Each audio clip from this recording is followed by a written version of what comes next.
여러분, 우리가 이 땅에서 삶을 살아가기 위해서 가장 필수 불가결한 것들이 뭐가 있을까요? 꼭 있어야 되고 없으면 안 되는 것들. 그것들을 우리는 이제 학교에서 초등학교 때도 배울 때 일반적으로 사람이 살아갈 때 꼭 필요한 것을 의식주라고 생각하고 그렇게 배웠습니다. 입을 옷, 먹을 음식, 쉴 수 있는 집. 이것이 우리가 삶을 영위하는 데서 가장 필수 불가결한 것이죠. 우리는 다 똑같이 생각을 합니다. 그리고 이것을 얻는 것에서 멈추지 않고 이것을 좀 더 고급화시키고 고도화시키는 것을 삶의 질의 향상이라고 생각을 합니다. 조금 더 좋은 먹을 것, 조금 더 편한 잠자리, 조금 더 안락한 넓은 집, 이런 것들이 삶의 질을 향상시킨다고 생각하고 중요하다고 생각합니다. 그런데 가만히 생각해 보면 우리가 삶을 살아가는데 절대 없어서는 안 되는 그런 필수 불가결한 것들이 과연 의식주일까라는 생각을 합니다. 여러분, 어쩌면 한 달쯤 집이 없거나 이사를 가게 돼서 이사를 날짜가 안 맞았고 한 달쯤 집이 없어서 다른 곳에 가서 살거나, 또는 일주일쯤 음식을 먹지 않고 금식을 해도 사람이 살지 않습니까? 옷이 없어서 단벌로 살아도 큰 문제가 안 됩니다. 그런데 여러분, 의외로 사람이 이러한 필수 불가결하다고 생각했던 것들이 없어도 살지만 의외로 하루도 없어서는 안 되는 게 뭐냐 하면 꿈과 소망이라는 것입니다. 사람이 오늘 내가 왜 살아야 되고 무엇을 위해 살아야 될지 하는 꿈을 박탈하면 하루도 버티기가 어려운 거예요. 부모는 자식이 꿈입니다. 그런데 어느 날 자식이 사라졌어요. 하루도 버틸 수가 없는 겁니다. 내가 오늘 왜 살아야 되는가 하는 이유가 사라지면 사람이 먹을 거 없어도 버틸 수 있고 입을 것 없어도 버틸 수 있지만 소망, 희망이 없고 꿈이 없다면 왜 사는지에 대한 목적을 잃어버리고 절망에 빠져서 돌이킬 수 없는 결정을 하기도 합니다. 그렇습니다. 사람은 꿈과 소망이 없으면 살 수 없습니다. 허황된 망상이라도 꿈이 있어야 합니다. 예전에 TV를 보다가 저희 아버지가 이런 말씀을 하셨어요. 야, 저 봐라, 저 사람이 얼마나 웃긴가. 무슨 말씀이세요? 했더니 앞에 TV에 허경영 씨가 나와 있는 거예요.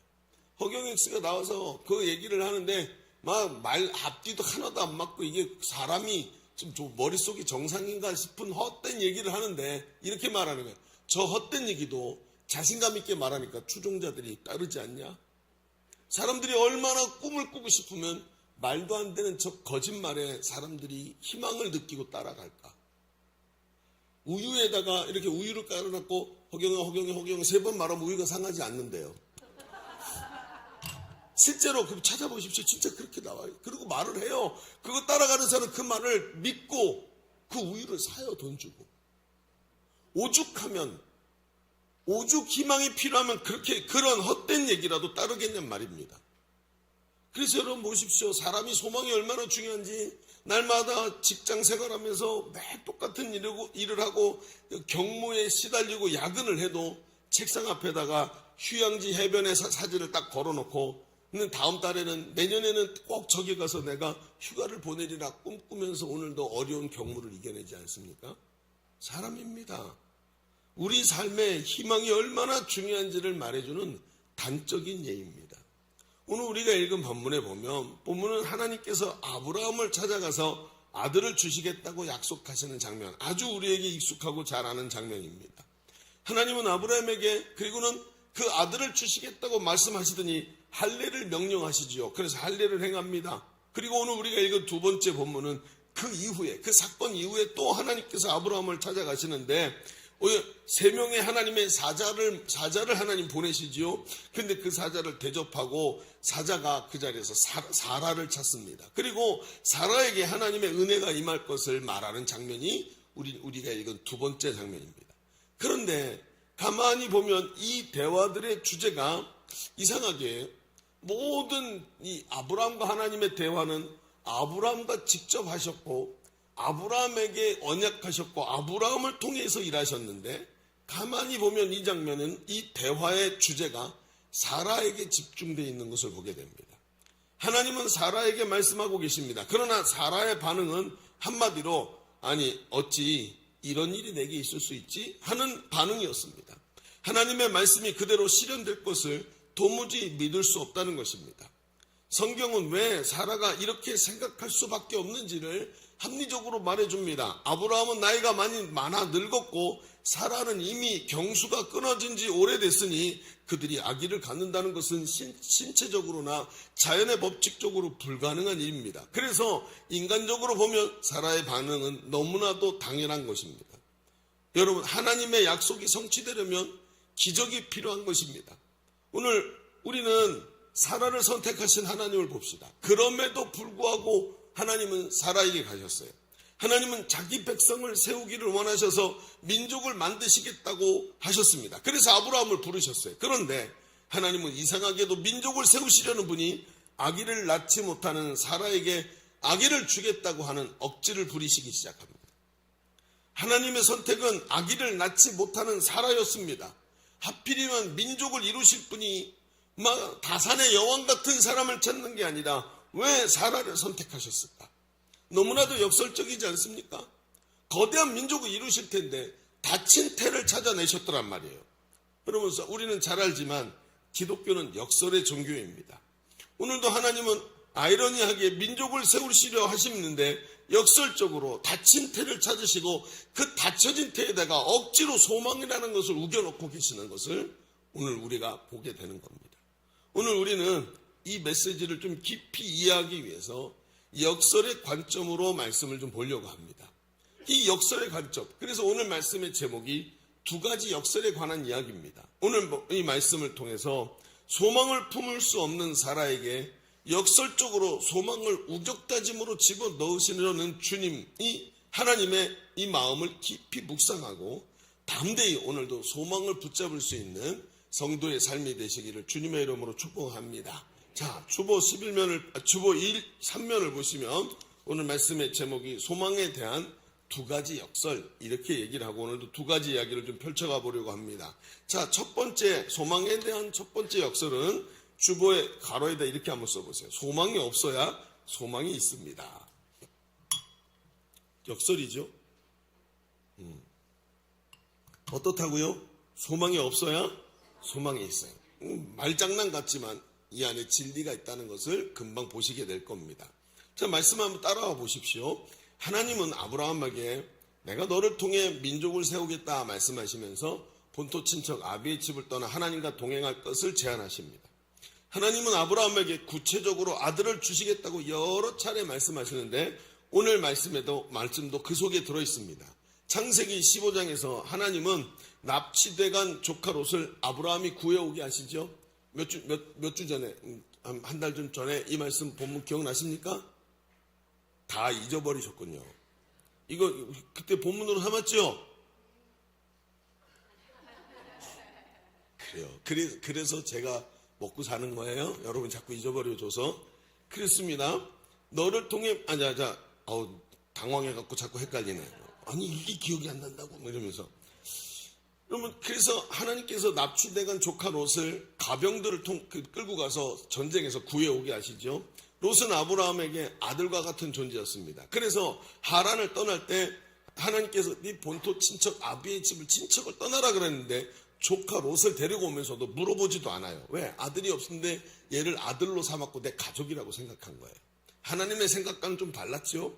그런데 하나님은 롯과 아브라함의 불화로 인해 갈라지게 되고 그래서 애굽에 내려갔다가 많은 재산을 끌고 왔는데 아브라함과 롯이 둘이 그것 때문에 재산 때문에 싸우다가 둘이 갈라지게 되죠. 갈라서게 되고 그나마 남아있던 가문의 상속자가 없어져서 허전해하는 아브라함에게 찾아가셔서 내가 너의 상급이다. 내가 너로 인해 큰 민족을 이루겠다고 약속하셨죠. 몇 주 전에 이제 기억나세요? 기억상실증이 회복이 되셔야 되는데 그렇습니다. 그런데 이어지는 16장은 여러분 지난 지난 말씀에 그렇게 하나님이 내가 너의 상급이다 라고 말씀하셨는데 연결되는 16장은 아브라함과 사라에게 철저히 실패의 장입니다. 그들은 시간이 지나가면서 하나님의 약속이 분명히 있는데 그게 성취되지 않고 있는 그 모습을 보면서 인간적 방법으로 그 말씀을 이해하지요. 내 뜻대로 안 되니까 막 바꿔서 뭐든 한번 해보려고 하면서 사라의 몸종이었던 하갈을 통해 이스마엘을 보게 됩니다. 아니, 옆집 아저씨도 그렇게 했어요. 저 옆 동네 박 씨도 그 아기가 생산이 안 돼가지고 몸종을 통해서 아기를 봤어요. 그러니까 우리가 하나님이 이렇게 하라고 말씀하신 것 같아요 하면서 이렇게 해서 자기가 합리적인 생각으로 이런 일을 합니다. 그리고 이스마엘이 나오고 아브라함의 가정이 심각한 위협 속에 빠집니다. 성경은 이때 아브라함이 86세라고 한숨을 쉬듯이 말합니다. 아휴, 아브라함이 86세야. 아마 이게 마지막이 아닐까? 참패야. 이런 느낌으로 가만히 읽어보면 느낌이 그래요. 그리고 하나님께서 입을 싹 닫으십니다. 말씀을 안 하세요. 매같이 하나님 찾아오시고 말씀하시고 이렇게 말씀하시고 저렇게 말씀하시던 분이 입을 딱 닫아버리는데 얼마나 닫으시냐면 13년간 아무 말도 안 하세요. 어땠을까요, 아브라함이? 하나님이 오셔서 막 하늘의 달과 저 별들을 봐라. 내가 저 별들처럼 땅의 모래알처럼 네 자손이 많게 해주겠다 하면서 어깨 동무하고 다정하게 말씀하시더니 마음에 안 드니까 딱 가버리시고 13년 동안 입도 뻥끗 안 하시는 거예요. 여러분, 그 13년 동안 아브라함이 뭘 느꼈을까요? 참패, 실패에 대한 고통, 침묵, 그렇죠. 절망, 암흑, 도루묵 이런 생각들이 들지 않았을까요? 인간적으로 처절한 실패의 시간입니다. 그리고 13년이 지나서 오늘 우리가 읽은 본문이 17장으로 이어지는데 17장 1절부터 뭐라 그럽니까? 17장 1절에 이렇게 시작합니다. 아브라함이 99세 때. 벌써 시작을 하면서 지금 시간이 얼마나 흘렀는지를 정확하게 딱 지적하면서 이 이야기를 갑니다. 그러니까 우리가 성경을 읽을 때 보면 이게 함축적 언어고 고대 언어로 돼 있어서 읽으면서 그냥 읽지요. 그런데 그 속에 어떤 의미가 있는지 자세히 살펴보면서 읽으면 많은 게 보입니다. 13년 말입니다. 주름살이 3개쯤 늘어날 그 긴 시간. 보톡스를 맞아도 주름살이 해결되지 않을 만큼 긴 시간. 그 13년. 이분들이 웃지도 않고 명절 때 문제가 있으셨나 보죠. 가문에. 뭐 다 잊어버리고 오시고 반응도 없고 아멘도 안 하고 여기는 비어있고 이거 어떻게 된 겁니까? 자, 그럼 더 가까이 다가오시기 바랍니다. 그래요. 눈빛들이 좀 살아나기 시작했어요. 네, 그래요. 그러니까 그 아브라함이 99세 때 하나님이 아브라함에게 오셔서 두 번째로 다시 한번 언약을 상기시킵니다. 13년 동안 다 잃어버리고 실패하고 끝이라고 생각했던 것들을 다시 말씀하세요. 이번엔 하나님께서 그 약속의 아들이 누구에게서부터 날지를 정확하게 말씀하시는 사라를 통해 주어질 거라고 정확하게 사라를 지목해서 말씀하십니다. 이때 아브라함의 반응이 뭐죠? 너에게 사라를 통해 아들이 있게 하겠다고 13년 만에 나타난 양반이 딱 말씀하실 때 아브라함의 반응이 뭐예요? 여러분 17절에 보면 아브라함의 반응은 웃음이었습니다. 자, 17절 읽어볼까요? 자, 같이 읽습니다. 시작. 아브라함이 엎드려 웃으며 마음속으로 이르되 100세 된 사람이 어찌 자식을 낳을까? 사라는 90세니 어찌 출산하리요 하고. 자, 이 웃음의 의미를 좀 우리 봅시다. 여러분, 왜 웃었을까요? 아브라함이 엎드려서 하나님의 음성을 듣더니 웃었어요. 어떤 웃음일까요? 껄껄껄 웃었을까요? 피식 웃었을까요? 어떻게 웃었을까요? 제가 가만히 성경을 보면 아마도 피식 웃었을 것 같아요. 왜? 헛소리 같으니까. 여러분, 가만히 보니까 그 뒤에 100세 된 사람이 어떻게 아들을 낳습니까? 하는 걸 보니까 앞에 웃음은 분명히 피식하고 실소를 터뜨렸을 겁니다. 어찌 보면 아브라함의 불신앙인 것처럼 보입니다. 이 웃음은 13년 동안 하나님께서 분명히 이 아브라함을 기다려 13년이나 말하지 않고 기다리신 이유를 우리에게 정확하게 설명해 줍니다. 왜? 도대체 목사님 이게 무슨 뜻입니까? 들어보십시오. 아브라함의 이 웃음은 인간적 소망이 끝났다는 걸 말하는 거예요. 그렇죠? 피식 왜 웃습니까? 내가 100세인데 어떻게 아들을 낳아? 난 지금 인간적으로 생식의 방법으로 절대로 애기 못 낳아. 이걸 알고 있기 때문에 피식하고 웃었던 거예요. 그러면 한번 생각해 볼까요? 앞에서 무슨 일이 있었죠? 앞에서는요. 사라가 이거 하나님의 뜻이 이렇게 늦어지는 거 보니까 이게 의미가 있는 거예요. 그러면서 몸종을 줄 때는 어떻게 했죠? 자기 생식 능력으로 이스마엘을 만들었어요. 근데 지금은 어때요?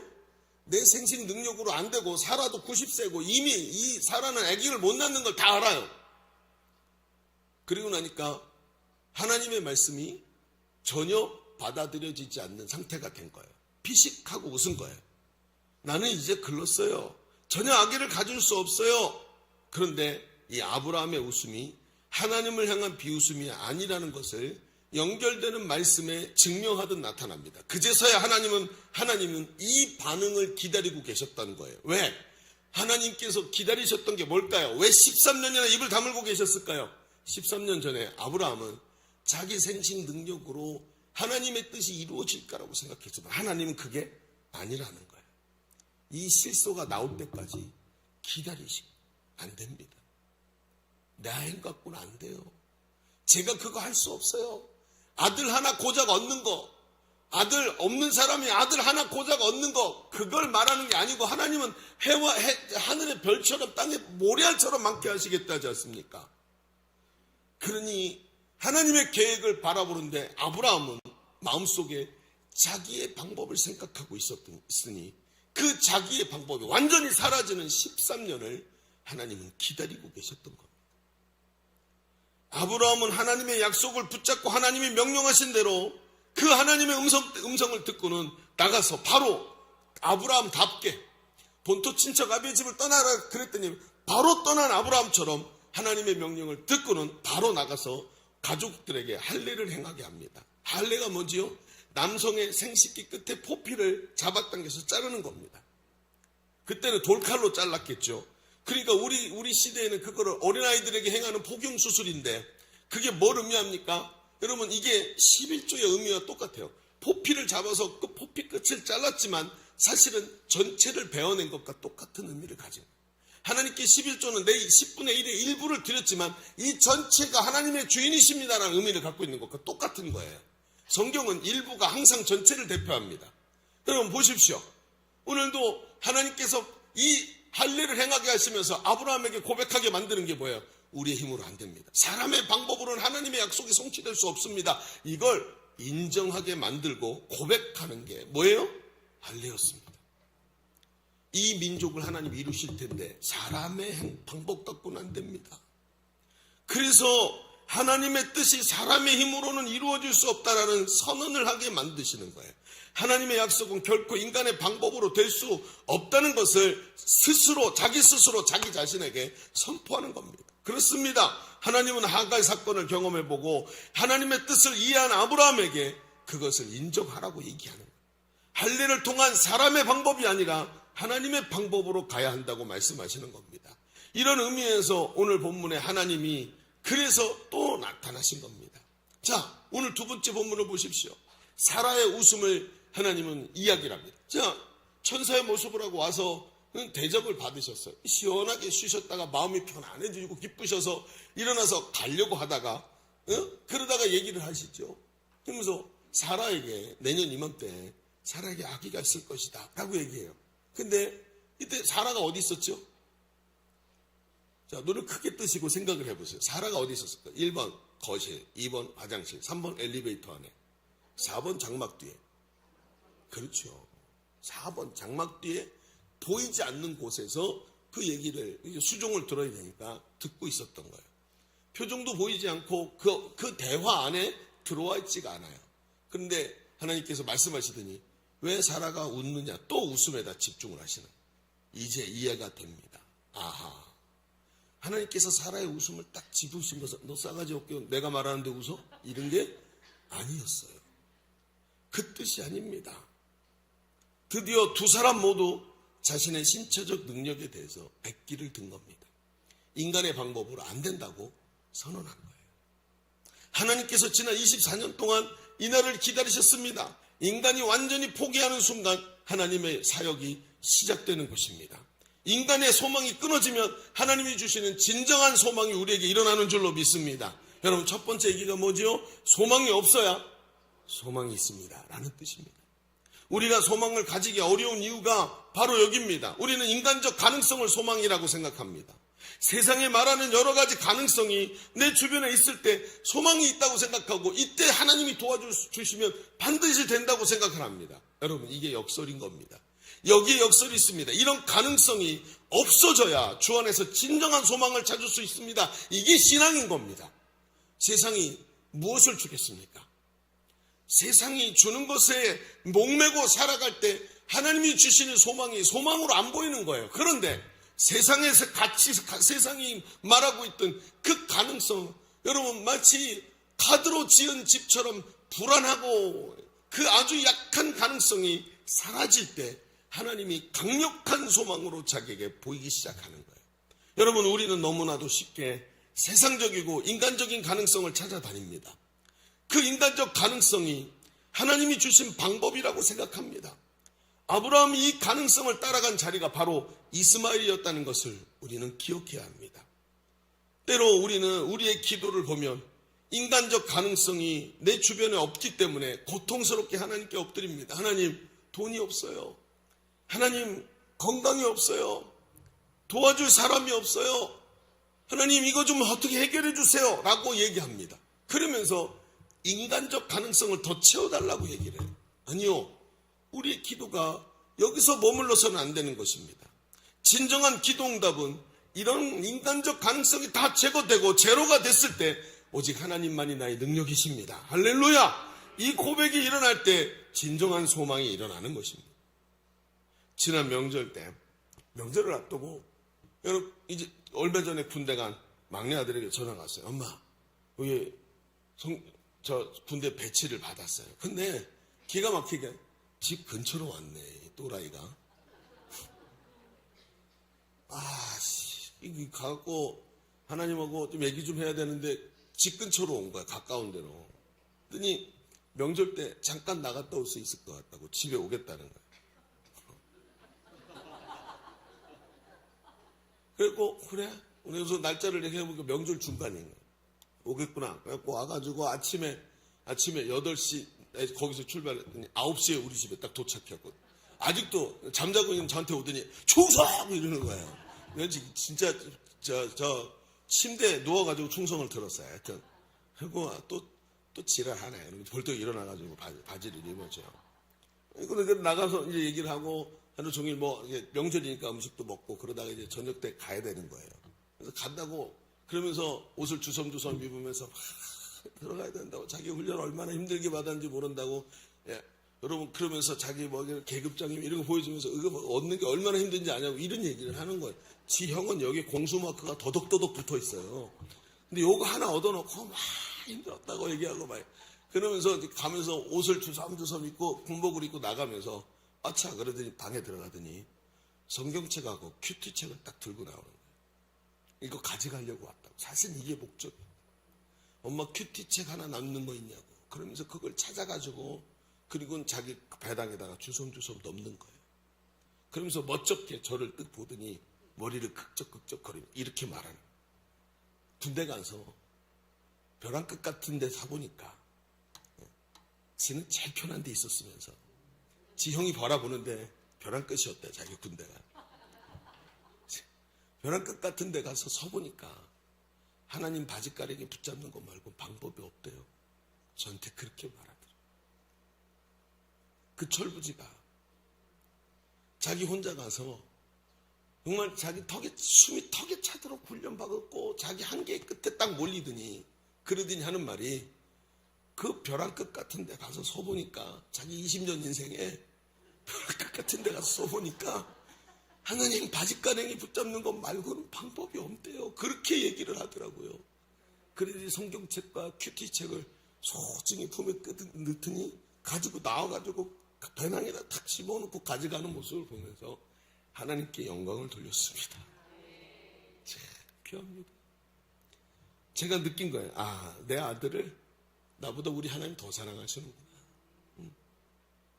난 내 눈에는 안 보이니까 속 시원한데 우리 하나님은 절절 쫓아가시면서 하나님 일하시는구나. 이런 게 보이더라고요. 그렇습니다. 진정한 소망은 사람의 소망이 사라졌을 때 하나님에게서 보이는 겁니다. 이게 진짜예요. 아브라함이 하나님 약속에 웃고 나서 하나님 약속을 듣고 피식하고 웃고 선 자리에 결국 거기서 할례를 행하지 않습니까? 내 힘 갖고 안 된다고. 그 자리는 허탈한 웃음 뒤에 서야 얻을 수 있는 자리고, 그 자리가 바로 역설의 자리인 것입니다. 인간적 방법을 내려놓고 진정한 소망이신 하나님만을 붙잡는 믿음의 자리인 것입니다. 여기 하나님의 은혜가 있는 줄로 믿습니다. 오늘도 이런 자리에서 하나님 앞에서 소망을 말할 수 있는 성도들 되시기를 주님의 이름으로 축복합니다. 자, 우리 첫 번째 얘기 좀 정리해 봅시다. 우리는 지금까지 첫 번째 소망에 대한 이 역설을 이야기했습니다. 하나님은 세상에 소망이 가득한 곳에서 역사하시지 않고 오직 인간의 방법이 아닌 하나님만이 유일한 소망임을 선포하는 곳에서 일하시는 분이라 그랬어요. 그래서 소망이 없어져야 소망이 있는 것입니다. 우리는 우리의 진정한 소망은 오직 하나님의 은혜인 줄로 믿습니다. 그 은혜로 주신 아들 예수밖에 우리에게는 소망이 없는 줄로 믿습니다. 그분은 예수 그리스도의 십자가를 선포할 때 그 믿음이 오늘 우리의 소망이 되는 거예요. 자, 그렇다면 목사님, 우리는 할 일이 없습니까? 하나님은 다 하나님께서 하시고 하나님이 소망이고 인간적 소망 같은 거 다 버려야 된다 그랬으니까 우리는 그저 오직 믿음만 가지고 하나님만 의지하면 되지요. 여러분, 이렇게 생각하면 우리의 신앙이 운명론에 빠지게 됩니다. 그러니까 제가 믿음에 대해서 얘기할 때 항상 경계하는 게 운명론이에요. 오늘 우리가 본문을 통해서 보아야 될 중요한 내용이 바로 이겁니다. 우리는 성경을 읽으면서 하나님께서 아브라함을 통해 이스라엘을 세우시고 일하시는 것을 봅니다. 그런데 아브라함에게 집중되어 있었죠. 언약도 아브라함과 맺으셨죠. 그렇죠? 아브라함의 믿음을 의로 여기셨고 아들 이삭을 번제로 드릴 때도 아브라함을 부르셨어요. 그런데 이상하게 오늘 이 약속에 아들 이삭을 얻는 장면에서는 사라에게 모든 이목이 집중되었다고 앞에 시작할 때 말씀드렸죠. 자, 하나님의 믿음만 갖고면 가지고 됩니까? 라는 말에 제가 지금 반기를 들고 있는 거예요. 지금 우리가 하나님이 하시니까 인간적 소망 다 내려놓으면 된다 그랬으니까 우리 믿음만 가지고 하나님이 하신 일 따라가면 되지요. 저는 반기를 벌쩍 든 거예요. 아니라고요. 그렇게 말하면 안 된다고요. 그럼 목사님은 지금 설교를 하는 겁니까? 지금 자기끼리 내 이야기끼리 충돌하고 있잖아요. 여기서 이게 충돌이 아니에요. 사실 역설인 거지. 우리가 기독교 신앙을 갖고 있는 사람들은 이 역설을 잘 모르면 한쪽으로 치우치게 돼 있어요. 그래서 기복신앙이 됩니다. 역설을 알아야 되는 거예요. 아브라함의 믿음으로 그 하나님의 말씀에 대한 아브라함이 믿었기 때문에 결정 끝. 그게 아니라 희한하게 하나님은 사라의 믿음을 자꾸 보시는 거예요. 왜 그럴까? 그러고 보니까 성경에 여자의 임신과 출산이 이렇게 주목을 받는 곳은 예수님의 어머니 마리아가 출산할 때하고 여기 이 사라가 지금 출산하는 이 장면 외에는 이렇게 주목받는 곳이 별로 없는 거예요.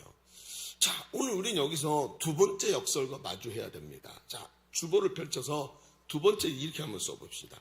소망에 대한 두 번째 역설. 우리는 앞에 뭐라 그랬죠? 인간적 소망을 버리고 소망을 버려야 소망이 없어져야 소망이 있다는 얘기를 했죠. 그 두 번째 소망. 우리는 이 하나님이 주시는 소망이라는 가로에다가 무거운 짐을 질 수 있어야 합니다.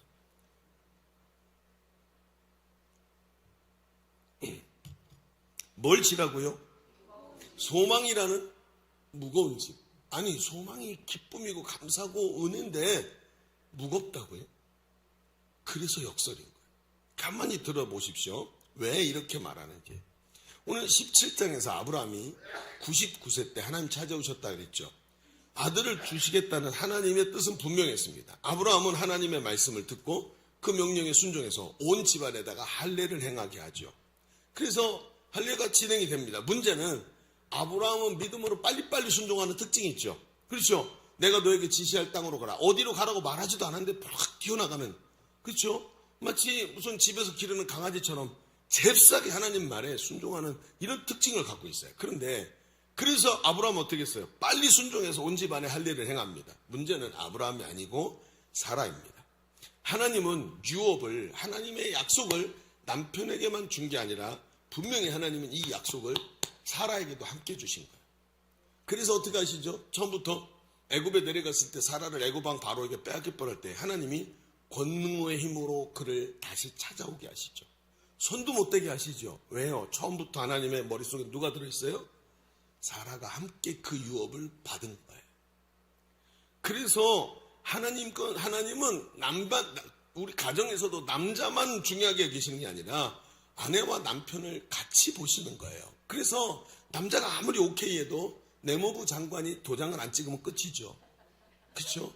남자들 어깨 딱 펴고 다니지만 집에 가면 아내의 눈치를 봅니다. 그럴 수밖에 없어요. 세상은 남자가 다스리지만 남자는 누가 다스려요? 여자가 다스려요. 망고불변의 진리입니다. 망고불변의 진리. 그래서 여러분 자동차 회사들도요, 자동차 디자인 만들 때 누구 마음에 들게 만들게요? 여자 마음에 들게 만들어요. 이거 진짜입니다. 진짜로 그렇답니다. 그래서 여러분 착각하지 마십시오. 자동차는 내가 고르는 게 아니라 아내들이 고르는 겁니다. 여러분, 그런데 조금 더 이야기를 좀 펼쳐가 볼까요? 이 시대 여인은 생산을 못하는 것이, 자녀를 생산할 수 없는 것이 큰 수치였죠. 우리는 그 아픔을 잘 압니다. 왜? 우리 문화에도 그런 게 있었으니까. 사라는 평생 자녀 생산 문제라는 아픔을 가지고 살았습니다.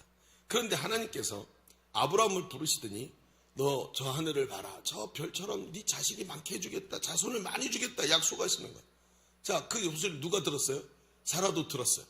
난리가 났습니다. 여호와 하나님이 오시더니 자식을 이렇게 주시겠다. 소망이 생겼습니다. 여호와가 특별히 자신을 지목해서 약속을 주신 거예요. 근데 이 약속을 받고 기뻤는데 그 약속이 빠르게 시행되지 않습니다. 자, 사라의 입장에서 보십시오. 이상하죠? 하나님 분명히 약속하셨는데 다음 달에는 아무 조짐도 없는 거예요. 입덧이 좀 나와야 되는데 들은만 나. 아무런 의미도 없는 일들이 자꾸 일어납니다. 마음에 조바심이 생기고 하나님의 약속이 점점 두려움으로 다가옵니다. 점점 그러면서 시간이 지나가면서 이게 그 뜻이 아니었나 하면서 차라리 그것이 오히려 상처로 다가오기로 하는 거예요. 내가 뭘 잘못했나? 하나님이 거짓말을 하실 리는 없는데, 여러분 이런 정도 되면 그때부터 이런 생각이 듭니다. 차라리 소망을 품지 않았으면 마음이라도 편할 텐데, 비전이 없으면 그냥 그러려니 하고 편하게 살 텐데, 소망을 품으니까 자꾸 실망감이 순간순간 다가오는 거예요. 이럴 때 소망이 뭐가 되죠? 무거운 짐이 됩니다. 사라는 그걸 보면서 자꾸 가슴이 아픈 거예요. 그래서 저지른 일이 뭐예요? 자기 몸종인 하갈을 자기 남편에게 첩으로 주는 거예요. 여러분 한번 생각해 보십시오. 늘 몸종이 뭐합니까? 요강 갖다 비우고 빨래하고 옷 입을 때 도와주고 그런 여자아이입니다. 나보다 어린 아이입니다. 근데 그 아이를 세상 사람들이 하듯이 남편이 잠자는데 남편 침대에다가 그 아이를 넣어줘야 돼요. 밖에서 자기는 기다리고 있습니다. 어땠을까요? 그 상처, 만약에 하나님이 너에게 아들을 주겠다고 말씀 안 하셨다면 이렇게 안 해도 됩니다. 뭔가 잘못 알아듣고 그 일을 하면서 소망을 품었더니, 아직 성숙하지 못하고 하나님에 대한 믿음이 없이 소망을 품었더니 그게 자기의 가슴을 깊이 찌르는 칼이 돼서 이 통증이 말도 못하는 거예요. 여러분 하갈 사건의 결론을 보십시오. 어떻게 되죠? 이스마엘이 나오고 하갈이 자기를 무시하면서 그 결론이 참을 수 없는 모욕감과 고통이었습니다. 누구를 원망하겠습니까? 남편이 바람핀 겁니까? 아닙니다. 누구를 원망하겠습니까? 내가 잘못한 건데. 그 소망 때문에 저지른 일인데 하나님을 원망하겠습니까? 누구를 원망하겠습니까? 그러니 제일 이 상처와 아픔을 회피하는 가장 빠른 방법이 뭐죠? 안 쳐다보는 거. 그렇죠? 남자들은 군대 제대하면 군대 있는 곳으로, 부대 있던 곳으로 오줌도 안 싼답니다. 근데 여자분들은 더 하죠. 아예 그것을 없는 것처럼 딱 밀봉해버리고 없었던 일처럼 싹 지워버립니다. 그리고 쳐다도 안 봅니다. 옆에 지나가도 아무도 없는 투명인간처럼 없는 사람 취급하는 거 잘 아시죠? 다 여자분들 그렇게 합니다. 왜? 아프거든요. 사라가 마음을 접었습니다. 더 이상 상처받지 않으리. 사라는 마음을 접었습니다. 완전히 움츠러들었습니다. 심지어 이제는 시간이 너무 흘러서 자신의 경수가 끊어지고 자기 나이가 90세가 되는 순간까지 오게 되었습니다. 그리고는 잊어버리고 삽니다. 13년이 흘렀습니다. 그런데 웃긴 건 소망을 내려놓고 버리니까 오히려 마음이 편해. 이게 내 팔자지 뭐. 무자식이 상팔자지. 마음이 편해. 그러면서 살아가면 되는 거야. 그런데 어느 날 저녁 때 남편이 장막으로 들어오더니 얼굴이 벌게 갖고 사라에게 말합니다. 여보, 하나님 찾아오셨어. 오늘 오셨어. 13년 만에 오셨어. 그런데 하나님이 심상치가 않죠, 분위기가. 하나님이 우리에게 아들을 주겠다고 그러시네. 당신이 아기를 낳게 될 거라고 아예 말씀을 하셨어. 자, 앞에 남편이 그 말을 하는데 사라의 마음이 어떨까요? 이 말을 듣는데 갑자기 속에서 분노가 팍 치밀어 오르지 않았을까요? 간신히 그 아픔을 잠재워 두고 접어뒀는데 또 그걸 꺼내는 거예요. 아니, 이 양반이 미쳤나? 또 왜 그래? 우리가 그것 때문에 한 해 두 해 고민했어? 이스마엘 이스마엘 나가고 그거 광야로 가서 죽게 만들도록 그 이스마엘 내보낸 거 그거 하나 가지고 모자라? 아니 또 왜 그래 도대체? 나는 이제 싫어! 그렇게 말하지 않았을까요?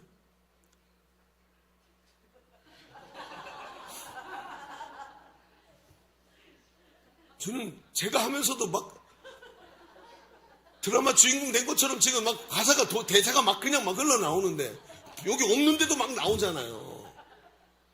너무 공감이 되는 거예요. 아, 소망이라는 게 이렇게 힘든 거구나. 소망을 내려놓았을 때는 자유로웠는데 없으면 차라리 편하겠는데 다시 시작해야 된대요. 안 되는 것을 몇 번이나 경험했습니까? 안 된다고 결론을 내리기 위해서 얼마나 많이 실망해봤습니까? 그런데 또다시 소망이라는 무거운 짐을 지라고요. 왜 사라에게 집중하고 있는지 아시겠습니까? 아멘 하면 되는 게 아닙니다. 하나님 알아서 하시겠지. 그렇게 말하면 그게 운명론이 되는 거예요. 하나님은 거기서 멈추시질 않아요. 사라의 마음에 얼마나 열불이 날까요? 인생 전체를 자식 하나 없는 것 때문에 눈물과 기다림과 한으로 지낸 시간이 얼마나 많았습니까? 그런데 이 한이 갑자기 불꽃처럼 일어나는 훅 하고 화가 치밀어 오는데 어떻게 참습니까? 여러분, 제가 성경에는 없지만 단언컨대 그날 밤에 아브라함은 한마디도 못했을 겁니다. 그렇죠? 그리고 장막에서 쫓겨나서 다른 침대에서 잤을 거예요. 여러분, 이 영감탱이가 다음날 딱 되더니요, 자기 집안에 있던 종이고 남자들은 다 불러 모으더니 할례를 행하네요. 할례의 의미가 뭔지 모르겠습니까? 압니다. 할례를 딱 행하더니 이 영감탱이가 주춤 해갖고 걷지도 못하고 어그적 온 집안 식구들이 다 그러고 돌아다니는. 사라의 마음이 어땠을까요? 그리고 사라가 이 말을 받아들이지 못하니까 하나님이 또 찾아가십니다. 이번엔 천사의 모습으로 두 번째 본문에 18장에 하나님이 찾아오십니다. 이 사라가 장막 뒤에서 수종을 들고 서 있다가 안 보이지만 하나님께서 사라의 마음에 대고 말씀하시는 거예요. 사라가 내년 이맘때 아들을 안고 있게 될 것이다. 그때 보이지 않는 곳에서 사라가 피식 웃었습니다. 이제 이 웃음의 의미를 우리는 알고 있습니다. 저는 안 돼요. 그렇습니다. 하나님께서 단순히 자기 뜻을 성취하는 분이 아니에요. 그분은 우리의 삶을 향한 소망을 품으라고 말씀하시는 겁니다. 그 소망은 지금까지 내가 생각했던 돈이 좀 있어서, 내가 아직 젊어서, 나에게 기술이 있어서 그게 아닙니다. 하나님이 주시는 그 말씀을 소망으로 품고 달려갈 수 있도록 힘주시고 격려하시기 위해서 우리를 찾아오시는 줄로 믿습니다. 그렇습니다. 소망을 가지고 있다는 것은 마음만 갖고 있다고 되는 것이 아닙니다. 말로만 되는 것이 아닙니다. 구체적인 행동이 동반해야 되는데 그 행동이 뭐예요? 소망이라는 무거운 짐을 다시 등에다 쥐는 거예요. 삶의 자세의 변화가 일어나야 합니다. 소망이 없는 사람은 팔자 타령만 하면 되지만, 소망을 가진 사람은 구체적으로 하나님께서 그 소망을 다시 꽃 피워주시니까 열매를 맺을 준비를 해야 되는 겁니다.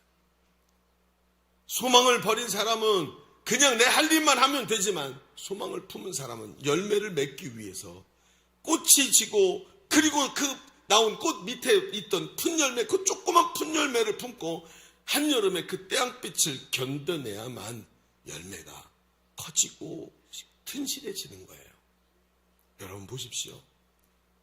아브라함이 할례를 행하고 나서 그 다음에 무슨 일을 했을까요? 할례가 아무르자 사라에게 가서 말했을 거예요. 여보, 이제 우리 아기 가져야 돼. 부부로서의 일을 다시 해야 돼. 90세 할머니한테 100세 할아버지가 얘기하는 거예요. 소망을 품으니까 이걸 다시 시작해야 돼. 그 아픈 일들을, 가슴 아픈 일들을 다시 해야 되는 거예요. 여러분, 우리는 말입니다. 자주 피할 수 없는 한여름 땡볕에 서게 됩니다. 어떻게 해도 이 아픔과 고통과 뜨겁고 고통스러운 게 없어지지가 않아요. 왜 그럴까요? 하나님이 주신 소망을 지금 내 마음에 품고 있기 때문이에요. 역설적으로 그것이 내가 가진 소망이 아니고 하나님이 우격다짐으로 집어넣어서라도 우리에게 주신 소망이고, 그 소망이 나를 통해 이루어 주실 하나님의 은혜를 동반하고 있기 때문에 지금도 내 의지와는 상관없이 한여름 땡볕에서 그 소망이라는 작은 열매를 짊어지고 서 있는 거예요. 그래서 힘든 겁니다. 그래서 소망을 품은 사람은 쉬운 길을 갈 수가 없습니다. 지금도 눈물이 나고 고통스럽고 마음의 짐이 무겁습니까? 오늘도 너무나 견디기가 힘든 삶을 지금 오늘 하루도 살아내야만 하십니까? 여러분, 그 이야기는 아직도 당신에게 하나님의 소망이 끊어지지 않았다는 증거인 줄로 믿습니다. 그게 역설적 표현이라는 거예요. 여러분, 예배가 힘들고 교회가 힘들고 목사님이 비전을 가지라고 말하면서 비전을 얘기하는데 그게 받아들이기 힘들어요. 목사님, 저도 한때 그 비전을 받았습니다. 저도 제자대학을 졸업했습니다. 그런데 가보니까 안 되잖아요. 저는 그걸 할 수 없어요. 저는 너무 바쁘거든요. 건강이 힘들거든요. 그런데도 오늘도 예배만 오면 목사님이 앞에서 비전에 대해 말하고 소망에 대해 말하고 당신의 삶에 하나님의 뜻이 있다고 말하는데 안 되는 걸 어떡합니까? 안 되는 걸 어떡합니까? 하고 얘기하더라는 거예요. 어제 우리 리더 캠프를 진행을 했습니다. 그리고 이제 2026년 봄사역의 첫 번째 이제 한 발을 띄웠는데 어제 저녁 때가 돼서 하루 종일 받은 은혜들을 잠깐 나누는 시간이 있었어요. 그래서 나오시죠 했더니 새로 훈련 받으시는 분이 2명밖에 없어서 다 묵은지들이어가지고 신내가 푹푹 안 나와. 신내가 얼마나 나는지 그냥 안 나와. 나와서 은혜가 막 그래서 막 나와서 하기 시작하는데 한 젊은 청년이 얘기를 하는 거예요. 자기가 나와서 말을 시작하는데 이게 감격에 겨워서 말을 연결을 못하고 눈물이 나니까. 그래서 뭐라 그러냐면 제가 지금 제자대 훈련을 7년째 받고 있습니다. 7년 동안 한두 번 빼고 계속 도전을 해요. 근데 또 미끄러져. 우유부단한 성격 때문에 끝까지 버티지 못하기도 하고 어떨 때는 직장인 때문에 버티지 못하고 이 직장인 때문에 결석한 것 때문에 그 시간이 내려가갖고 그거 못하기도 하고 막 이러면서 7년이래. 그럼 1년에 2번 훈련 받으니까 7년이면 몇 번 한 거예요? 14번. 거기서 한 2-3번 빠져서 10번을 훈련 받은 거예요. 이쯤 되면 이런 거죠. 목사님 저 훈련 받을게요. 들어왔다가 조금 있으면 또 낙방하고 또 사라지고 10번을 한 거예요. 이쯤 되면 저를 조롱하는 거죠. 그렇죠? 근데 포기를 안 해. 포기를 안 하고 그 눈물로 고백을 하는 거예요. 변화되고 싶다고. 그리고 하나님께 쓰임 받고 싶다고 그 소망의 무게를 짊어지고 7년이나 버티고 서서 또다시 그리고 올라오는 거예요. 제가 아무리 큰 교회를 가봐도 제 눈에는 오직 예일교회밖에 안 보이는 이유가 이겁니다. 예일교회는 근성 있는 주님의 제자들이 많아요. 이 근성이 보통 근성이 아니야. 한 사람이 1000을 감당하고 2 사람이 10,000을 감당할 만한 근성을 갖고 있는 사람들이 있어요. 그래서 여기가 엄청 매력적이에요. 예일교회가 그래서 매력적이에요. 얼마나 좋은지 아십니까? 어제 그날 지난 금요일날 대신교회에서 우리 예일교회가 함께 가서 금요철에 기도를 했습니다. 그 금요철에 기도하면서 20년을 변함없이 내달려온 예일교회 저력이 거기서 보이기 시작하는데, 여러분 후기를 들어보니 그 대신교회 성도들이 정말로 많이 도전을 받았어요. 저 교회도 달려가는구나. 우리 목사님이 말하는 모습이 저런 모습이구나. 우리도 변화될 수 있겠구나. 도전하면서 소망을 짊어지고 다시 달려가겠다고 일어나는 사람들이 보이더라는 거예요. 여러분 보십시오. 오늘 우리에게 하나님이 말씀하시는 게 그거예요. 우리에게 주시는 소망은 그저 하나님이 세상의 소망이 아니고 하나님이 주신 소망이지만, 하나님께 받은 소망은 오늘 그 소망이라는 무게를 짊어지고 달려가는 사람에게 큰 능력으로 나타나는 줄로 믿습니다. 여러분 이제 2026년 봄 사역이 시작이 됩니다. 그런데 한번 생각해 보시죠. 혹시 이거 쓰신 분 있으십니까? 지금 들어오자마자 막 써갖고 나 이거 해야지. 소망이라는 무거운 짐을 같이 지십시오. 짐을 안 진 사람은 짐 진 사람하고 같이 가기가 어려워요. 짐을 진 사람은 짐을 진 사람끼리 함께 달려가면서 기쁘고 즐거워요. 그렇죠. 자, 이 말을 하니까 벌써 쓰시는 분들이 또 생겨요. 이게 멋있는 거예요. 이게 진짜예요. 아유, 나 눈치가 보여서 끝나고 써야지. 그게 아니고 말씀이 감동을 주면 말씀대로 사는 거예요. 그게 근성입니다. 그게 아브라함이 그래서 말 듣자마자 가서 할례를 행하는 거예요. 이 근성 가지고 가는 거예요. 그리고는 소망을 붙잡으십시오. 목사님, 저도 옛날에는 셀리더였는데 지금은 셀리더가 아니에요. 알아요. 셀리더 아니면 어떻습니까? 소망을 붙잡고 그 소망이라는 무게를 짊어질 수 있는 사람이 되면 문제 없습니다. 하나님이 당신을 통해 반드시 그 약속을 이루실 줄로 믿습니다. 소망이란 짐을 지고 일어나야 되는 거예요. 소망을 가지면 무겁습니다. 그런데 인간적 소망을 버릴수록 그 짐이 이상하게 가벼워지더니 하나님께서 함께 쥐고 가시면서 모든 것을 하나님이 이루시는 것을 보게 되는 거예요. 그래서 딱 1년 후에 사라의 품에 이삭이 안겨 있는 것입니다. 여러분, 오늘도 우리는 그 소망이라는 짐을 지고 일어나야 합니다. 우리는 원래 역설의 삶을 사는 사람들입니다. 소망이 없는 소망을 품은 사람들입니다. 그래서 소망이라는 짐이 역설적이지만 그 짐이 하나님이 주시는 축복이고 하나님의 폭포수 같은 은혜로 들어가는 길인 줄로 믿습니다.